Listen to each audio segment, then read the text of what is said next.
ಶುಭೋದಯ ಲಕ್ಷ್ಮಿ. ಇಂದು ಅಮ್ಮ ಹೇಗಿದ್ದಾರೆ? ಸಿಸ್ಟರ್, ಅವರು ಬೆನ್ನು ಉರಿಯುತ್ತಿದೆ ಅಂತಿದ್ದಾರೆ. ನನಗೆ ಬಹಳ ಚಿಂತೆಯಾಗ್ತಿದೆ. ನೀವು ಚೆನ್ನಾಗಿ ಮಾಡುತ್ತಿದ್ದೀರಿ ಲಕ್ಷ್ಮಿ. ಈ ಕ್ಯಾಥೆಟರ್ ಆರೈಕೆ ಅಮ್ಮನನ್ನು ಆರಾಮವಾಗಿರಿಸುವ ಪ್ರಮುಖ ಭಾಗವಾಗಿದೆ. ಇದು ಸೋಂಕನ್ನು ತಡೆಯುತ್ತದೆ ಮತ್ತು ಅವರನ್ನು ಸ್ವಚ್ಛವಾಗಿರಿಸಿ, ಒದ್ದೆಯಾಗದಂತೆ ಮತ್ತು ಗೌರವಯುತವಾಗಿರಲು ಸಹಾಯ ಮಾಡುತ್ತದೆ. ಮೊದಲು ಯಾವಾಗಲೂ ನಿಮ್ಮ ಕೈಗಳನ್ನು ಸೋಪು ಮತ್ತು ನೀರಿನಿಂದ ಚೆನ್ನಾಗಿ ತೊಳೆಯಿರಿ. ಸ್ವಚ್ಛವಾದ ಟವಲ್ನಿಂದ ಒರೆಸಿ. ನಂತರ ನಿಮ್ಮ ಗ್ಲೌಸ್ಗಳು ಮತ್ತು ಮಾಸ್ಕ್ ಅನ್ನು ಧರಿಸಿ. ಇದು ಅಮ್ಮನನ್ನು ಸೋಂಕಿನಿಂದ ಸುರಕ್ಷಿತವಾಗಿರಿಸುತ್ತದೆ. ಕ್ಯಾಥೆಟರ್ ಅನ್ನು ಮುಟ್ಟುವ ಮೊದಲು ಮೂತ್ರವು ಮುಕ್ತವಾಗಿ ಹರಿಯುತ್ತಿದೆಯೇ ಎಂದು ಪರಿಶೀಲಿಸಿ. ಟ್ಯೂಬ್ ಬಾಗಿಲ್ಲ ಅಥವಾ ತಿರುಚಿಲ್ಲ ಎಂದು ಖಚಿತಪಡಿಸಿಕೊಳ್ಳಿ. ಸ್ವಚ್ಛಗೊಳಿಸುವುದರೊಂದಿಗೆ ಪ್ರಾರಂಭಿಸೋಣ. ನಾವು ಇದನ್ನು ಪೆರಿನಿಯಲ್ ಆರೈಕೆ ಎಂದು ಕರೆಯುತ್ತೇವೆ.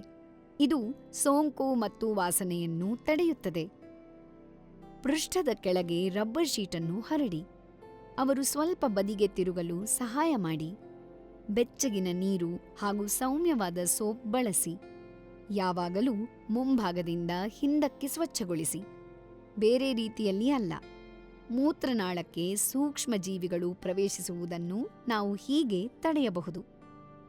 ಈಗ ದೇಹದ ಹತ್ತಿರದಿಂದ ದೂರಕ್ಕೆ ಕ್ಯಾಥೆಟರ್ ಸುತ್ತಲೂ ಸ್ವಚ್ಛಗೊಳಿಸಿ. ಪ್ರತಿ ಬಾರಿಯೂ ಹೊಸ ಸ್ವ್ಯಾಬ್ ಬಳಸಿ. ಕ್ಯಾಥೆಟರ್ ಅನ್ನು ಎಂದಿಗೂ ಎಳೆಯಬೇಡಿ ಅಥವಾ ತಿರುಗಿಸಬೇಡಿ. ಹೀಗಾ ಸಿಸ್ಟರ್? ಹೌದು, ಅದೇ ರೀತಿ.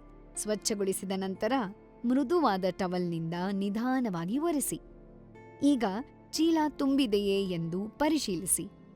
ಅದು ಸುಮಾರು 3/4 ತುಂಬಿದಾಗ ನಾವು ಅದನ್ನು ಖಾಲಿ ಮಾಡಬೇಕು. ಬ್ಯಾಗ್ ಅನ್ನು ಯಾವಾಗಲೂ ಮೂತ್ರಕೋಶದ ಕೆಳಗೆ ಇರಿಸಿ. ಎಂದಿಗೂ ನೆಲದ ಮೇಲೆ ಇಡಬೇಡಿ. ನಂತರ ಗ್ಲೌಸ್ ಅನ್ನು ತೆಗೆದುಹಾಕಿ ಮತ್ತೆ ಕೈಗಳನ್ನು ತೊಳೆದು ಅಮ್ಮನನ್ನು ಆರಾಮವಾಗಿರಿಸಿ. ಪುರುಷರಿಗೆ ಇದು ಒಂದೇ ರೀತಿಯಾಗಿರುತ್ತದೆ. ಸ್ವಚ್ಛಗೊಳಿಸುವಲ್ಲಿ ಮಾತ್ರ ಸ್ವಲ್ಪ ಭಿನ್ನವಾಗಿರುತ್ತದೆ. ಶಿಶ್ನದ ತುದಿಯಿಂದ ಪ್ರಾರಂಭಿಸಿ ನಿಧಾನವಾಗಿ ಹೊರಗೆ ಸ್ವಚ್ಛಗೊಳಿಸಿ. ಸ್ವಚ್ಛಗೊಳಿಸಲು ಹತ್ತಿಯ ಉಂಡೆಗಳನ್ನು 1 ಬಾರಿ ಮಾತ್ರ ಬಳಸಬೇಕು. ಕ್ಯಾಥೆಟರ್ ಹಾಕಿರುವ ಜಾಗದ ಸುತ್ತಲೂ ಪ್ರಾರಂಭಿಸಿ ದೇಹದಿಂದ ಹೊರಗೆ ಸ್ವಚ್ಛಗೊಳಿಸಿ.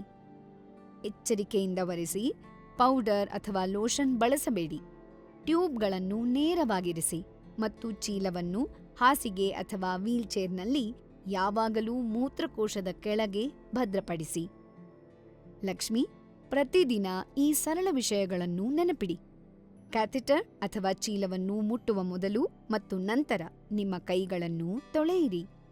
ಅದು ಅಳವಡಿಸಿರುವ ಸ್ಥಳವನ್ನು ನಿರ್ವಹಿಸುವಾಗ ಸ್ವಚ್ಛವಾದ ಗ್ಲೌಸ್ಗಳನ್ನು ಧರಿಸಿ. ಮೂತ್ರವು ಮುಕ್ತವಾಗಿ ಹರಿಯುತ್ತಿದೆಯೇ, ಯಾವುದೇ ತಿರುಚುಗಳು ಅಥವಾ ಬಾಗುವಿಕೆಗಳಿವೆಯೇ ಎಂದು ಪರಿಶೀಲಿಸಿ. ಚೀಲವು 3/4 ಭಾಗ ತುಂಬಿದಾಗ ದಿನಕ್ಕೆ ಒಮ್ಮೆಯಾದರೂ ಅದನ್ನು ಖಾಲಿ ಮಾಡಿ.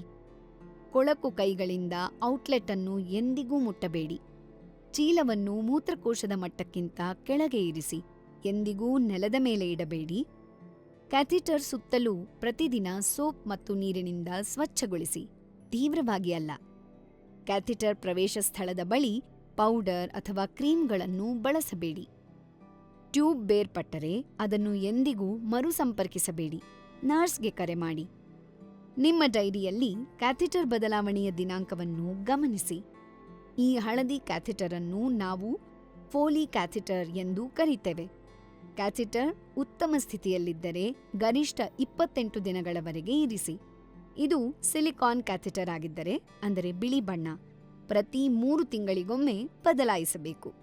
ಮೂತ್ರ ವಿಸರ್ಜನೆ ಇಲ್ಲದಿದ್ದರೆ ಮತ್ತು ರಕ್ತ ಹೆಪ್ಪುಗಟ್ಟುವಿಕೆ, ದುರ್ವಾಸನೆ, ಜ್ವರ, ಊತ ಇದ್ದರೆ ವೈದ್ಯರಿಗೆ ಕರೆ ಮಾಡಿ. ನೀವು ಬಹಳ ಚೆನ್ನಾಗಿ ಮಾಡುತ್ತಿದ್ದೀರಿ. ಕ್ಯಾಥೆಟರ್ ಆರೈಕೆ ಕೇವಲ ಸ್ವಚ್ಛಗೊಳಿಸುವುದಲ್ಲ, ಇದು ಮೂತ್ರನಾಳದ ಸೋಂಕನ್ನು ತಡೆಗಟ್ಟಲು ಒಂದು ಉತ್ತಮ ಹೆಜ್ಜೆ.